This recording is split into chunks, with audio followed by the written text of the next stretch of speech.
gentlemen, the President of the United States, Donald J. Trump.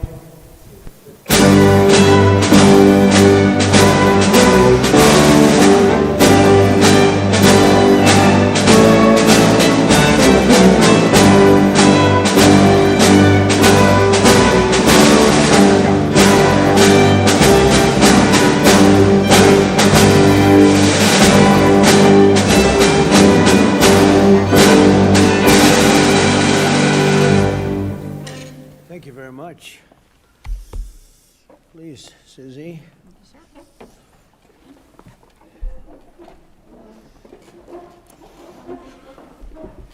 No place like the White House. Do we agree? Agreed. Right, Mr. Kraft?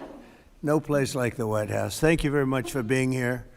Appreciate it. And we'll maybe discuss a couple of general topics. This is a board meeting for the Trump Kennedy Center, but we'll go into a couple of other things that we have the media present.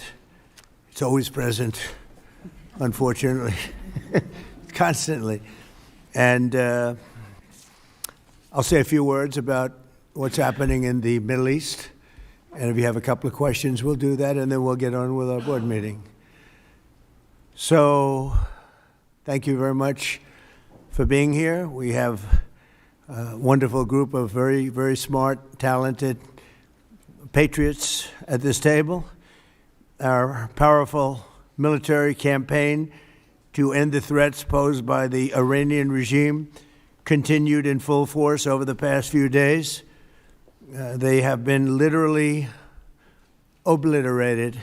The Air Force is gone. The Navy is gone. Many, many ships have been sunk. They're war-fighting ships, but I guess they didn't know how to use them. And anti-aircraft is decimated, their radar is gone, and their leaders are gone. Other than that, they're doing quite well. They've been a terror for 47 years, and now I guess the world, through the United States, with the help of Israel, is doing what should have been done many years ago. Should have been done many years ago. Since the beginning of the conflict, we've struck more than 7,000 targets across Iran, and these have been mostly commercial and military targets. We've achieved a 90% reduction in their ballistic missile launches and a 95% reduction in drone attacks. The missiles are trickling in now at very low levels because they don't have too many missiles left. We've also attacked the manufacturing plants, where the places where they manufacture the missiles and the drones, and that's going on today. We just hit 3 of them today. And it's getting very hard for them to manufacture. More than 100 Iranian naval vessels have been sunk or destroyed over the last week and a half. That has to be some kind of a record. Additional strikes continue to launch from all directions every single hour. And as you know, we attacked Karg Island and knocked it literally, destroyed everything on the island except for the area where the oil is. I call it the pipes. We left the pipes. We didn't want to do that, but that we will do that. We can do that on 5 minutes' notice. It'll be over. But for purposes of someday rebuilding that country, I guess we did the right thing. But it may not stay that way. Just one simple word, and the pipes will be gone too, but it'll take a long time to rebuild that. We are aggressively dismantling Iran's defense industrial base, and ability to rebuild its missiles and drone capability is getting down to close to zero. And we're hammering their capacity to threaten commercial shipping in the Strait of Hormuz, with more than 30 mine-laying ships destroyed. We hit, to the best of our knowledge, all of their mine-laying ships. Now they can put them on other types of ships, I guess, and drop them in. But we don't know that any have even been dropped in. We're not sure that any have been. That's a big negative for them if they do it. It's a form of suicide. But we don't know that they have dropped any in. But we've hit all 30 of their ships and destroyed them. They're all at the bottom of the sea. We strongly encourage other nations whose economies depend on the Strait far more than ours. You know, we get less than 1% of our oil from the Strait, and some countries get much more. Japan gets 95%. China gets 90%. Many of the Europeans get quite a bit. South Korea gets 35%.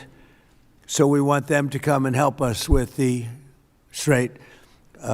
We have it in very good shape. The countries, I said, we've already taken care of Iran, but now because of the fact that literally a single terrorist can put something in the water or shoot something or shoot a missile, a small missile, and it's fairly close range because it is a tight area, and which is one of the reasons they've always used that as a weapon. Iran has always used that as an economic weapon, and it's not going to be able to be used very long. Numerous countries have told me they're on the way. Some are very enthusiastic about it, and some aren't. Some are countries that we've helped for many, many years. We've protected them from horrible outside sources, and they weren't that enthusiastic. And the level of enthusiasm matters to me. We have some countries where we have 45,000 soldiers, great soldiers, protecting them from harm's way. And we have done a great job. And when we want to know, do you have any minesweepers? Well, would rather not get involved, sir.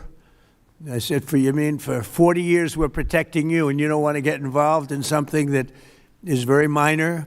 Very few shots going to be taken because they don't have many shots left. But they said, we'd rather not get involved. I just want the fake news media and everybody else to remember that was said, because I've been a big critic of all of the protecting of countries, because I know that we'll protect them, and if we ever needed help, they won't be there for us. I've just known that for a long period of time, just like I knew about the Strait, that it would be a weapon, which I predicted a long time ago. Predicted all of this stuff. You guys were very generous in that. I predicted all of it. I predicted Osama bin Laden would knock out the World Trade Center. I made that prediction a year before he did it. I said, you better get him. He's a bad guy. I watched him be interviewed one time, and I said, that's a bad guy. You better get him. 1 year before, exactly. I wrote it in a book. You can even check. About a year before the World Trade Center then came down, President Clinton actually had a shot at him, and he didn't take it. Unfortunately, I'm not blaming him for that, but he didn't take it. And he ended up knocking down the World Trade Center, but I predicted that too. I predicted a lot of things. We strongly encourage other nations whose economies depend on the Strait for blood. I mean, these people literally need it. 95% of their energy or their oil comes out of the Strait, and they should be in here very happily helping us. And it's incredible. We have such we're number one in oil by double now. We drill, baby, drill. We're double any other nation, and it's going to be soon triple any other nation. And that doesn't include Venezuela, who's been great. By the way, the relationship with Venezuela has been fantastic. Literally millions of barrels of oil are being taken out, and it's been a great help, and it's been to their great benefit. The president has done a really good job. We get along with him really well, but we've taken out millions of barrels of oil and brought to Houston and other places to the refineries. We have refineries set up specifically for that, and it's been a great relationship, and more and more is happening. It's a tremendous oil source, and we're stepping it up very rapidly. The big companies are going in, and they will actually numbers in a pretty short period of time, numbers that they've never been able to do. We'll be doing. There's a lot of oil under that land. We strongly encourage the other nations to get involved with us and get involved quickly and with great enthusiasm. I have that from a number of them, and I'd like to say their names, but frankly, I don't know if they would want me to or not, because maybe they don't want to be targeted. But I say, wouldn't matter if you're targeted or not, because this is a paper tiger that we're dealing with now. It wasn't a paper tiger 2 weeks ago. It's a paper tiger now. So now we're going to get down to the reason. We'll take a couple of questions in a moment, but we're going to get down to the reason we're here today. Actually, this was set up a long time ago. It's the Trump Kennedy Center. Over the past year, we've made incredible strides to restore the true purpose and prestige of this revered institution. Together, we're going to ensure it remains the finest performing arts facility of its kind anywhere in the world. And I don't know that it ever really reached that stage, but it will over a period of time. We're rebuilding it. It's in very, very bad condition. It's been it's been somewhat of a disaster, to be honest with you. It's been let go to hell. That's what they've done. They did a poor job. They spent money in the wrong places.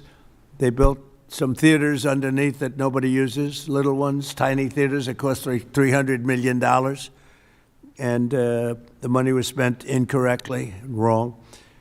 We're dealing with some networks on the possibility of renting those little theaters. Nobody's going to use them. They want the big halls.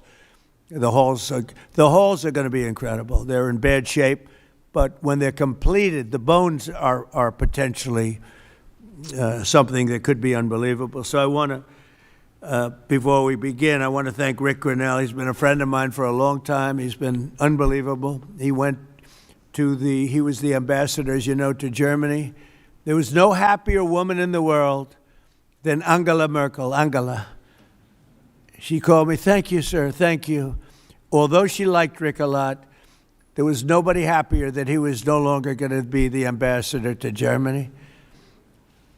He was difficult for them. He was not your typical ambassador. He was the opposite. He would do what was best for the United States, not for Germany. And I want to tell you, he did a great job. So good that I put him in charge of a thing called intelligence. And something he didn't really want to do, but he did it, and he did it incredibly well. There were a lot of leakers. He found out the leakers. And when he didn't find out who the leaker was in a certain area, he fired everybody. And he went into one room where there was leaks coming out. These are long-term problems that these various places have had. And he said, "Who's the one that leaked this?" And they wouldn't admit it, so he fired the whole room. And he did a good job, I'll tell you. He was very good. And during this transition period, I asked Rick if he would run it, because we wanted to see. And if you remember when we first took it over, I didn't do it with enthusiasm. I did it because somebody had to do it, had to turn it around, because it was failing. It would have closed, and physically it would have almost fallen down. It was in very bad shape. The steel columns outside, as an example, were meant to be covered. You know, exposed steel is unusual to have in building. What I do best in life is build. I build buildings really well and under budget and ahead of schedule. That's what I do, unlike the Fed building, which is going to cost billions of dollars. It may never open. I mean, right now, we have a wonderful Kevin, a wonderful new head of the Fed coming in. I don't know if he'll ever be able to occupy this complex that was destroyed by Jerome Too Late Powell. I call him too late because he's always too late with interest. Should cut interest rates. He should cut them right now. They should have a special meeting. What's a better time to cut interest rates than now? A third grade student would know that. But that's a terrible thing. But what I do is build. I build great stuff. And what we're going to do is, right outside. In fact, if you look behind me, see the nice gold curtains? If you want to look into a nice foundation and you want to see a lot of work, very deep, very, very deep for specific reasons, we have a magnificent ballroom being built, because this is the biggest room, and it holds like 98 people for dinner. But behind me, you're going to have a ballroom that this building and the people occupying it in particular, every president for 150 years has clamored for a ballroom, a large, beautiful room. This is a cocktail room, and this will actually be, this whole floor will end up being a cocktail room for the cocktail area or pre-area for the ballroom before dinners. So we'll have heads of state. We can't even do a heads of state dinner. Usually what they do is they would do them on the lawn with a tent. But when it rains, the lawn is very low. And you know the land in Washington. It was built on swampy, wet land. And when it rains and you have the king of Saudi Arabia, we have as an example the king of the UK, I would say king of England. It was a great guy. He's coming in very soon. And when it rains, you know what happened? The rain would go over their feet. It would be about 4 or 5 inches over their shoes. This was not good. So, and it rained a lot. So we're building, finally, because I do that. And by the way, no taxpayer money. I want to put that, zero. It's going to be, it's on time, on budget. It'll be under budget. Literally, we're having it under budget other than we've upgraded it in terms of the marbles we're using. We're using onyx and stones that are incredible. But it'll be something really spectacular. I'm looking at Mr. Steve Wynn, who's over there. He built a spectacular building, and he knows Trump builds a spectacular building. I build better buildings than him. I don't care what he said. But Steve is over here, and he really, with his incredible wife, Andrea, and thank you both for being here. Andrea is on the board, and Steve is so in love with his wife, he asked whether or not he could come. And I can say the same thing for the great Bob Kraft. He's got a wife that's so wonderful. He said, do you think I could come? She didn't have to accept that, you know. She could have said no. But Bob said, I would like to come. So, Bob, we will not let you vote. Although his vote would be a good vote. He will vote for the proper thing. But it's good to have you both here. These are two great couples that know a lot about the things I'm talking about, like fixing, whether it's building a stadium or building a building. We know they know how to do it. So thank you, Steve, very much. But we made incredible strides over the past year. If you remember, I said I want to run it for a year just to see, because the place is falling down. It's horrible. Air conditioning, heating is going to be ripped out in its entirety, and it needs new. It's old. It's, how many years is it, Rick? What's the total? 50, almost, yeah, over 50. And we have 50-year-old air conditioning, more than that actually, and it's in bad shape. Everything's in bad shape. It's got to be redone. So I said, let's run it for a year just to see how it works. It's better than, you can't just go into something and try and figure it out.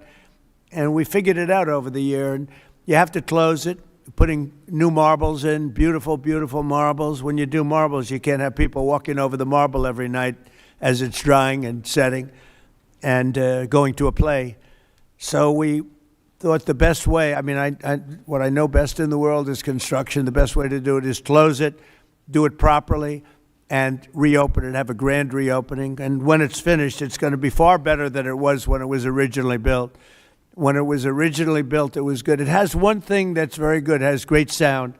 I think there's a lot of luck in sound. You have some of the big opera houses. I don't want to get involved with saying which one, but in New York, as an example, where the acoustics were never good, and they've ripped it apart 4 times and rebuilt it, and it was never good.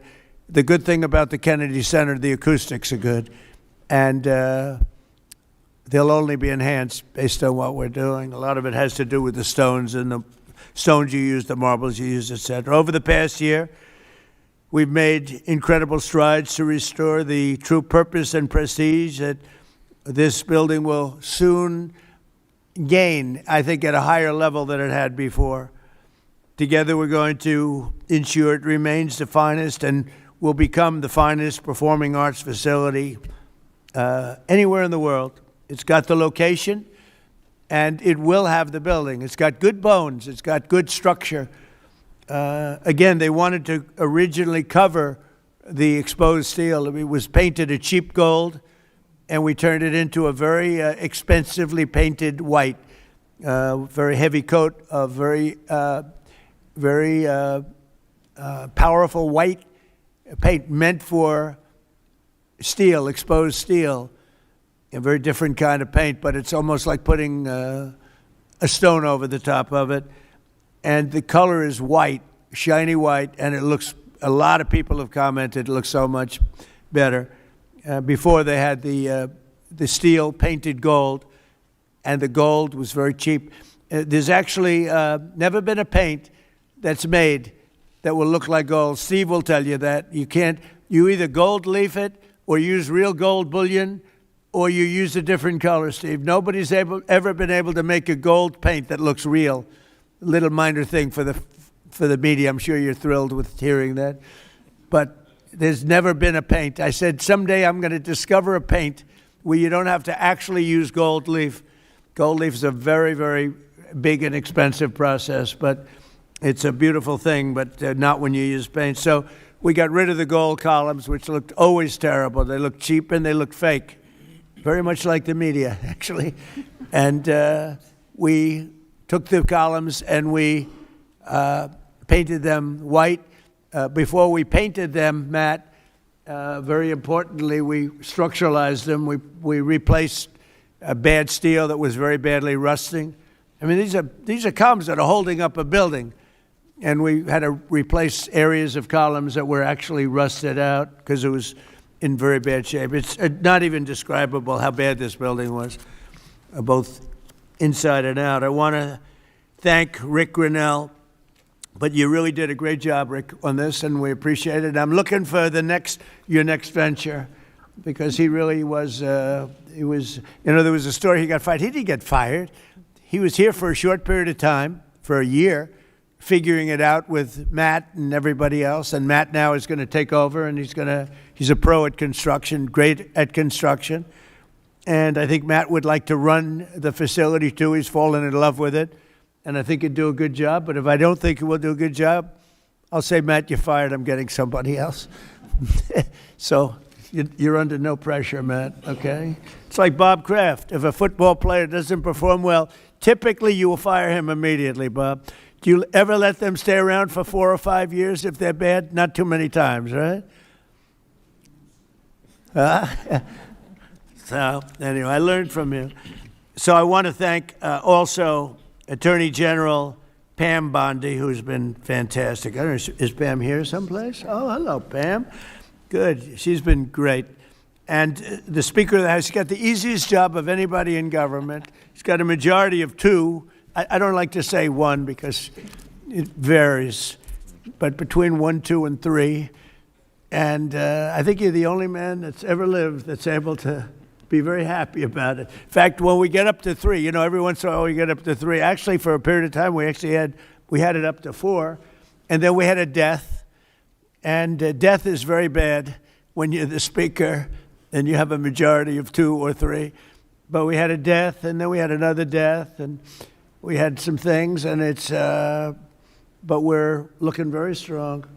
We had one man who was very ill. It looked like he wasn't going to make it. I don't know. I won't mention his name. Should I? Do other people know his name? Do you want to mention it? He'll be proud. Go ahead. Tell him the story. Okay. Well, thank you, Mr. President. Congressman Neil Dunn of Florida had some real health challenges, and it was very serious, and had a pretty grim diagnosis. And I mentioned it to the president, and I said, Congressman Dunn is a real champion and a patriot because he's still coming to work. And if others got this diagnosis, they would be apt to go home and retire. And what was the diagnosis? It was, I think it was a terminal diagnosis. He would be dead by June. Okay, that wasn't public, but yeah, okay, that's. It was grim. That's what I was going to say. I don't think with a heart problem, by the way. This was a heart problem. Right. So, the long story short, the president called him to encourage him and thank him, and they had a conversation. And the president mentioned in the course of the conversation, you know how to get my doctors involved, and they did. And within a number of hours, they took him to Walter Reed Emergency Surgery. The man has a new lease on life. He acts like he's 30 years younger, and he walked into the conference meeting, and we thought we'd seen a ghost. And I spoke with him over the weekend, and he's encouraged and thankful, and he thanks the president for his leadership and intervention. And thank you. He actually called Mike called me, and he said, "Sir, we're up by 3, but we're going to lose 1 by June." I said, "Who?" "Neil Dunn. He's a great congressman. Incredible." He called to say that he was terminal, really bad heart. There's nothing they can do. I said, that's bad. Number one, it was bad because I liked him. Number two, it was bad because I needed his vote. But he really said, Mike, I'm going to last this out for the president and you, and however long I live, I mean, it looks like June is the time, but however long I live, I'm going to be voting for you. I mean, how many people are going to say that? Most of them are going to say, Mike, I'm retiring immediately. That's the end. He's an extraordinary man. But he didn't do that. It was really impressive. And then I realized I have doctors in the White House. The White House doctors are incredible. And they've helped me with other people. They're helping me with people right now. People that are very sick are like they're miracle workers. And I said, I have to call them. And I called the two doctors. They're both great. And they immediately went over to see the congressman. And he was on the operating table like 2 hours later. Yeah. And it was a long operation. They gave him more stents and more everything that you could have. I think he's got everything that you could possibly have. And they called up. They said, sir, I think he'll be fine. I said, you got to be kidding. He said, I think he'll be fine.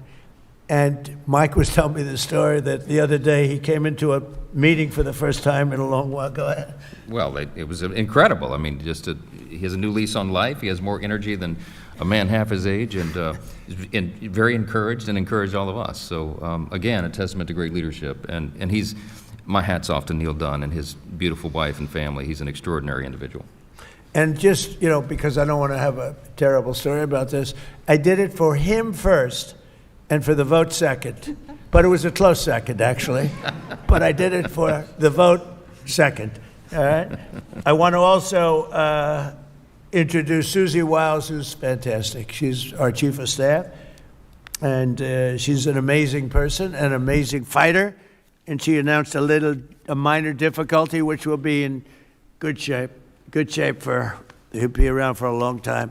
She had a diagnosis, you probably saw it, and she's going to take care of it immediately as opposed to waiting. She said, let's do it now. I said, do it immediately, because with that particular ailment, the faster the better. That's the only thing I know about it. The faster the better. She's going to do it immediately. So she just started, actually, and she's going to be in great shape. The prognosis there is excellent, beyond excellent.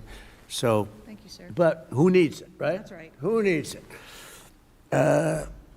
So before we took over, just a year ago, this wonderful place was literally on the verge of collapse, both from a financial standpoint, maybe more from a financial standpoint, but also from a physical standpoint.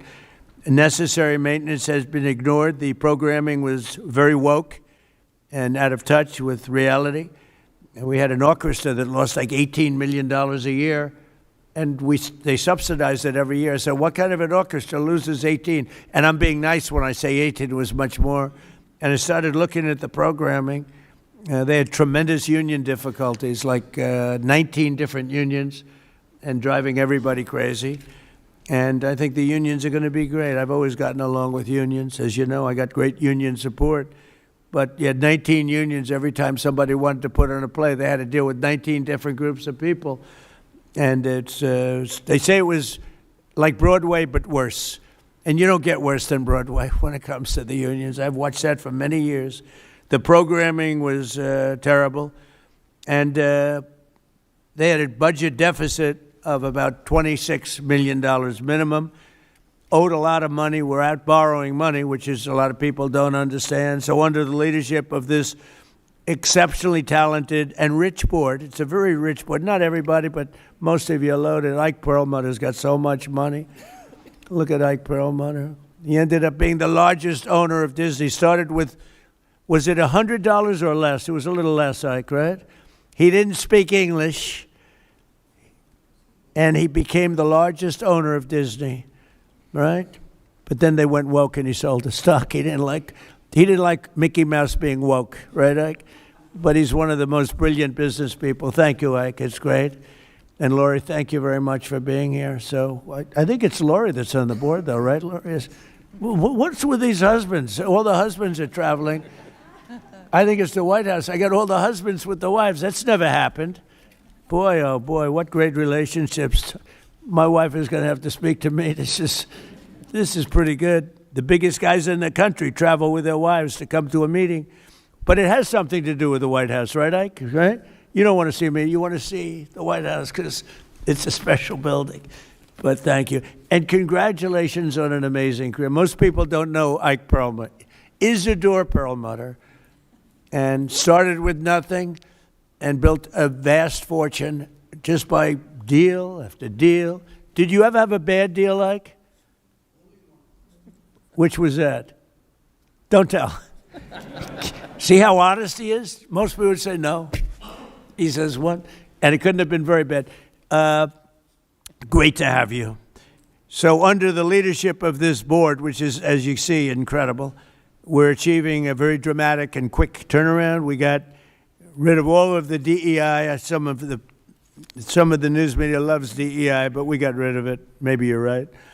Brought back patriotic and family-friendly programming, and last year we raised over $130 million to keep this place going. Otherwise, it would have been closed. The building, let's call it the Kennedy Center from that time, was losing so much money it could not have stayed alive if we didn't come in as a group of people and a lot of wealthy people that made a lot of contributions. So with the Trump Kennedy Center honors alone, we raised this year a record $23 million, which was double what they had ever done before, $23 million. There's still much to do. The previous management left us a facility in very bad condition. Abysmal is the word, and everything from busting pipes and leaks to serious electrical and structural problems. And some of it we fixed, but most of it we're saving for during the construction period because we'll do a much better job of it that way. Major renovations are required to keep the facility functional, and that'll start right after July 4th. We're going to have a little bit of a celebration, not a big deal, but a little bit of a celebration on July 4th. We'll have a little party, and then after that we close or we start construction. We're fully financed. As I announced in February, after a one-year review based on input from highly respected experts and subject to board approval today, we determined, it's a little late for the board because we've already announced it, but these are minor details, but I think everybody agrees. But subject to board approval, we determined that the fastest way to bring the Trump Kennedy Center to the highest level of success, beauty, and grandeur is to cease the entertainment operations for a 2-year period of time as we complete high-quality, really high-quality construction. We've already purchased seating, as an example. We've already purchased a lot of the marbles and some of the things that are hard to get. Getting quality marble is very hard. It takes a long time. It comes from areas where it takes a long time to mine, and we're getting some of the best things you can. The marble is going to be incredible. The seats that we have, the seating is the highest level. Everything is the highest level. So this temporary closure will enable us to complete the work much faster and of a much higher quality. As an example, it's hard to show Shakespeare when you don't have any seats. As the seats are being changed, it's not exactly a great experience for people. So the right way to do it is just close it and fix it and open it. We'll begin right after, as I said, July 4th celebration. And thanks to the great, big, beautiful bill, we are fully funded, ready to go. And we have tremendous amounts of money coming in from some people around the table, but also from people that are not here, but that have made very generous contributions toward the Trump Kennedy Center. People that have never given to it before and would never have given it except I asked them to give. So, Rick, I thank you very much for the job that you've done, and I'm delighted that you really are. You did a great job. It was a little rough with a couple of the people, but that's okay. They've survived. Some of the artists, they took a pounding from Rick. It's almost like this guy right over here, Anthony. He knows what it is to pound people. Right, Ike? Anthony knows.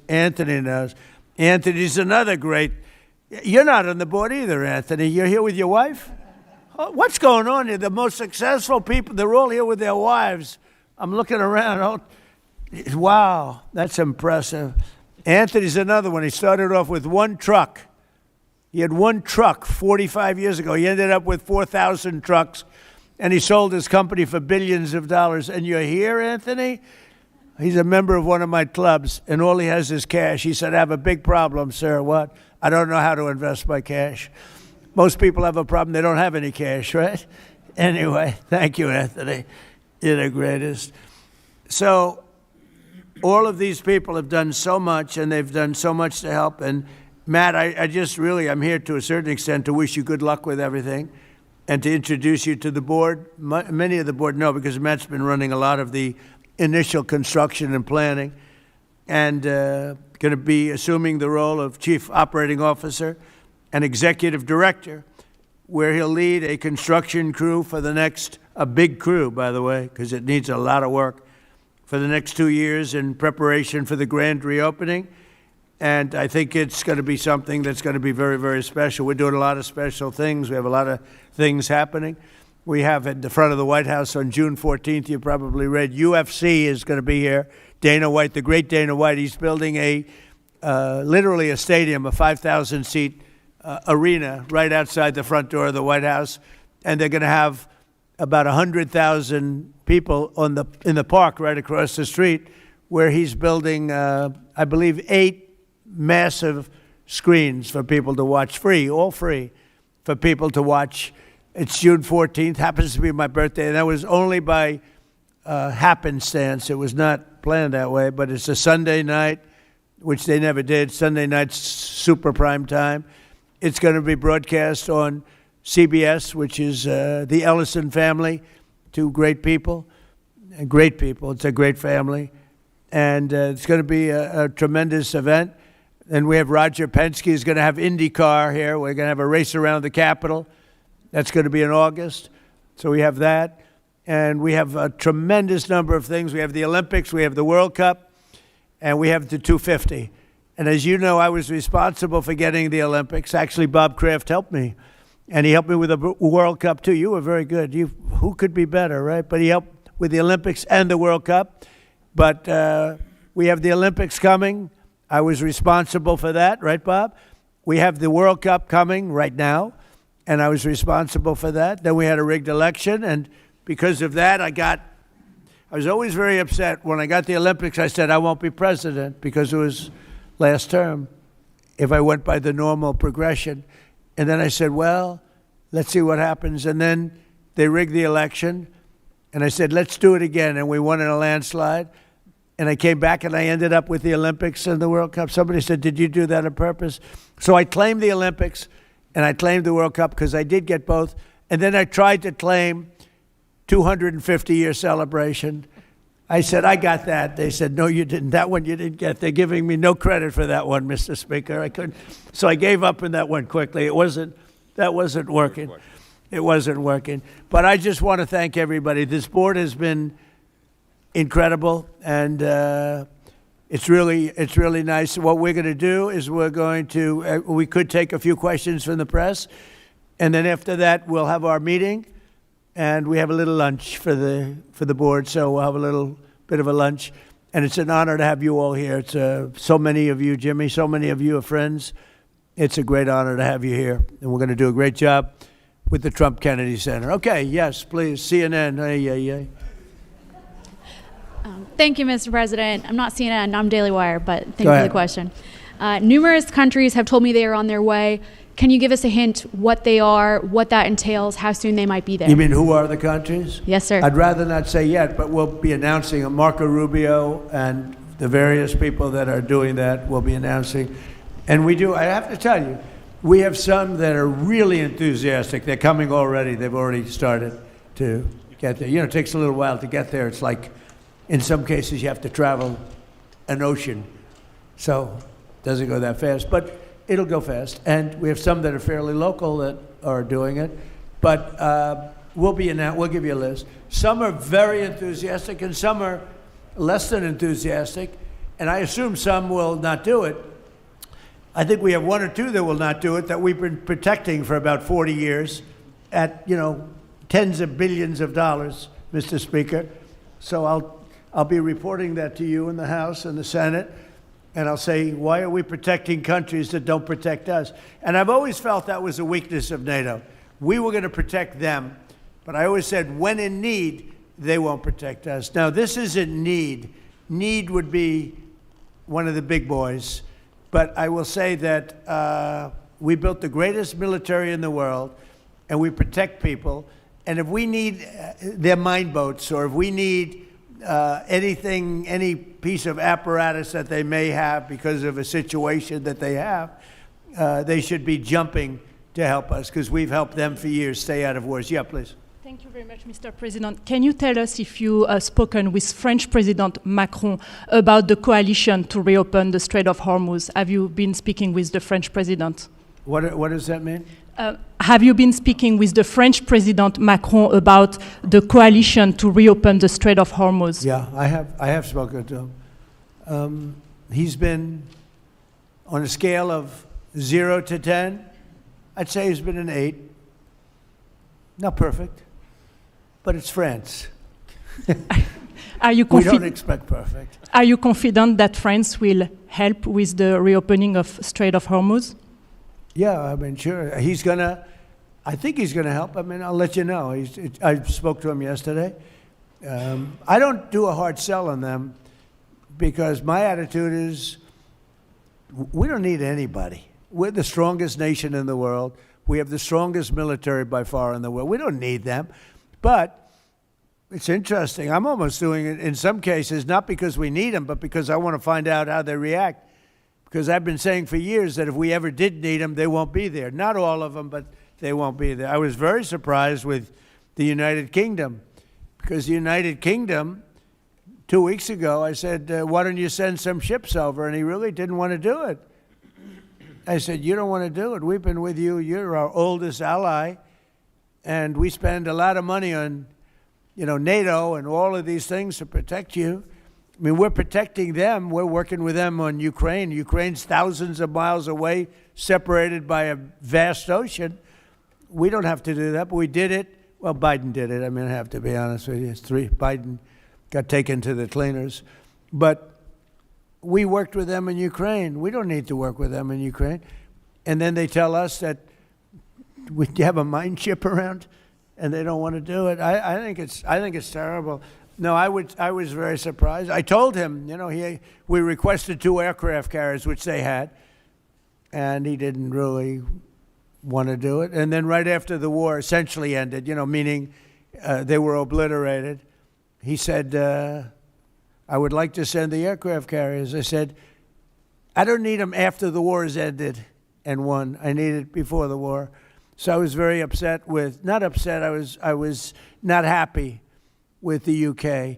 I think they'll be involved, yeah, maybe. But they should be involved enthusiastically. We've been protecting these countries for years with NATO, because NATO is us. You can ask Putin. Putin fears us. He has no fear of Europe whatsoever. He fears the United States of America and the military that was built by me in the first term. Yeah.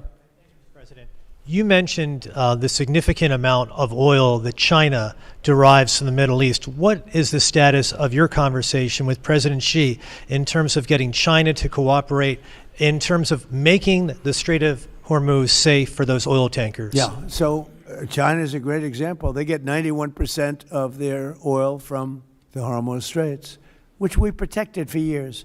And it always bothered me that we have these countries. Japan gets 95% of its from the Straits, the Hormuz Straits. And it always bothered me that we're protecting and we don't need them. We didn't need them before we started dig we must. Dig me must, that's the Trump policy of lots of oil. And we didn't use them very much. It used to be at 10%. Now it's at almost 0. We don't need, we don't need oil.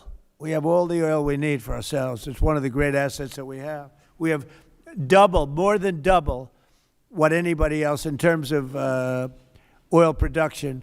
We're at more than double any other country. So we don't need it, but we did it. It's almost You could say we did it out of habit, which is not a good thing to do. But we did it because we have some good allies there. We have some great Middle Eastern countries there, Israel there. So we did it for a lot of reasons. But it always amazed me that we did it. We never asked for reimbursement. And it was really there to serve other countries, not us. And by the way, we have the Sugar King. Same story. Look at that. Alfie von Hool. Alfie, thank you both very much. Huh? Pepe. That's Pepe, yeah. Pepe. Hi, Pepe. How are you? How are you? Is Alfie in the backstage? Huh? Is he sitting back there waiting for you? No? You doing all right? Pepe is a great friend of all of ours, I think, in the room. Tremendous. And we appreciate you being here. Great to have you. Thank you. Mr. President, honored. That's great. Both of you. Thank you very much. So go ahead, please. Thank you, Mr. President. Mr. President, you've said that Iran does want to make a deal. Now, into the third week of this bombing campaign, what would that deal look like? What are the ask that you're making of the government? They want to make a deal. They're talking to our people. I don't know if they say that to you. Maybe they do, maybe they don't. Don't forget, they are a country that for years, I didn't know this until recently, they're a country based on disinformation. And now they're using disinformation plus AI. And that's a terrible situation. That's a terrible situation. They showed all sorts of things happening in the last 2 weeks that never happened. Between their kamikaze boats that don't exist, between blowing up the aircraft carrier, one of the great ships in the world, the Abraham Lincoln, on fire. They showed it on fire. I called the general. I said, General, what's with the Abraham Lincoln? It looks like it's burning down. No, it's not burning down. Not a bullet was ever fired at it, sir. They know better. I said, this is my first glimpse of AI and what they've done with it. They showed buildings in Tel Aviv burning to the ground, high-rises burning. They showed buildings in Qatar. They showed buildings in Saudi Arabia burning, and they weren't burning. They weren't hit.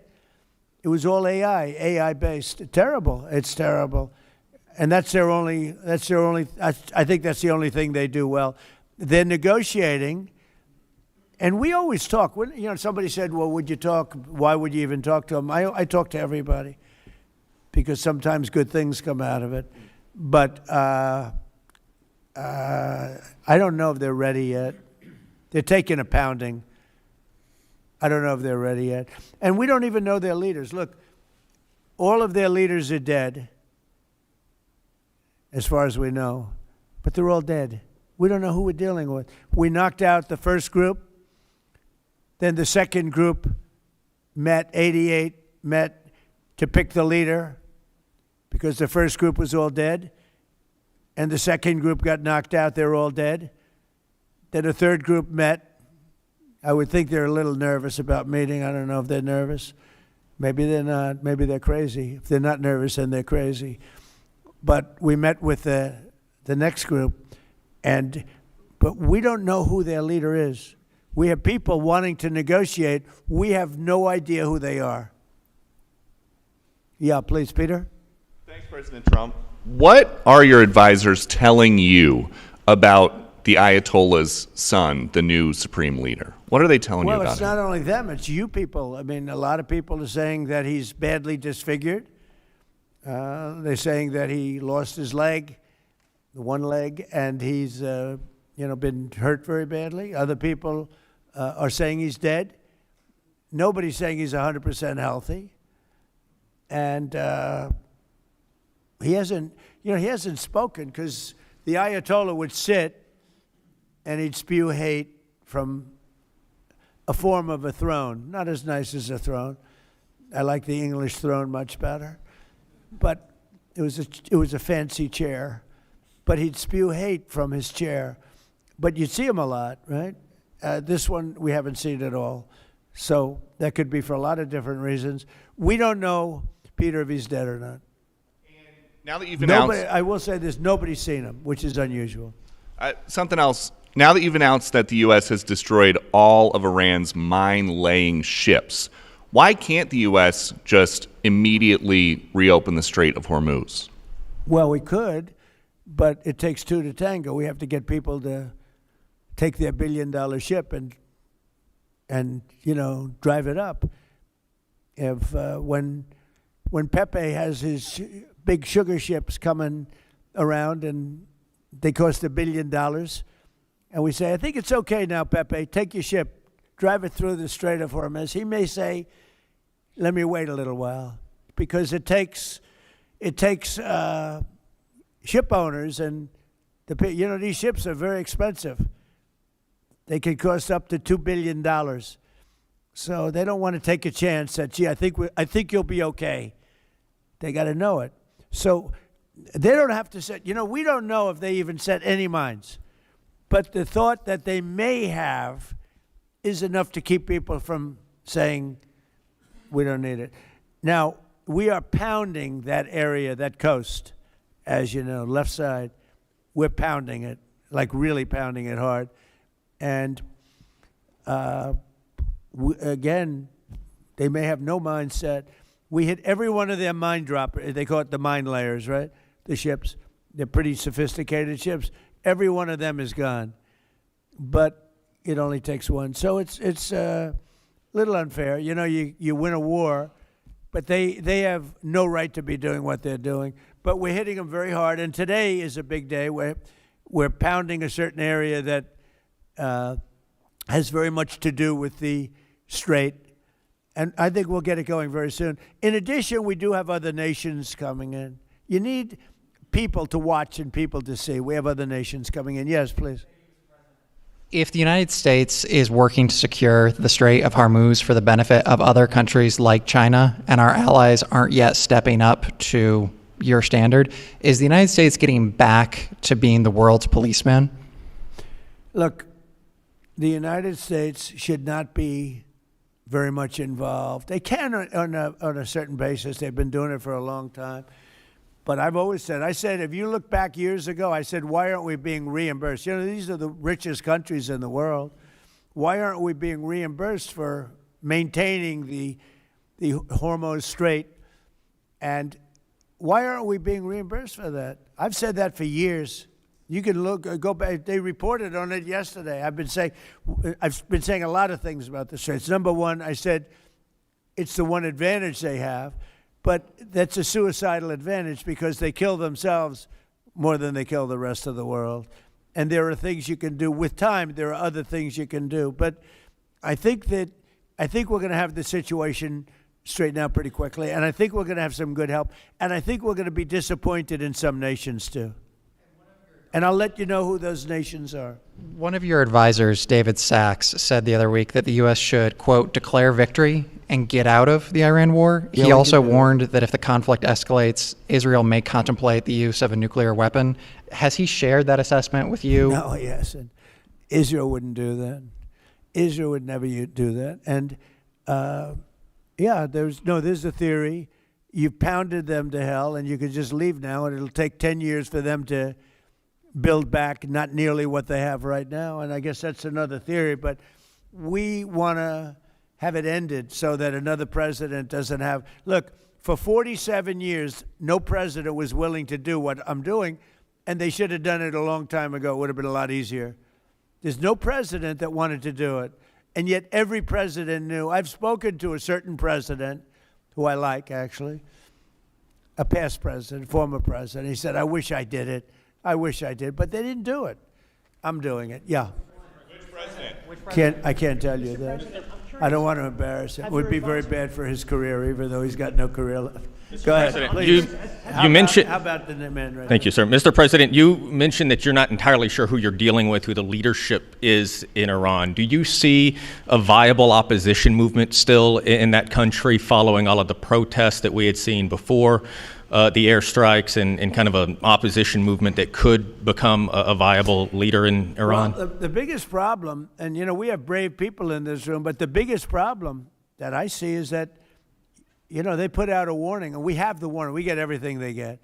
And it said any protester that goes onto the street will be immediately shot and killed.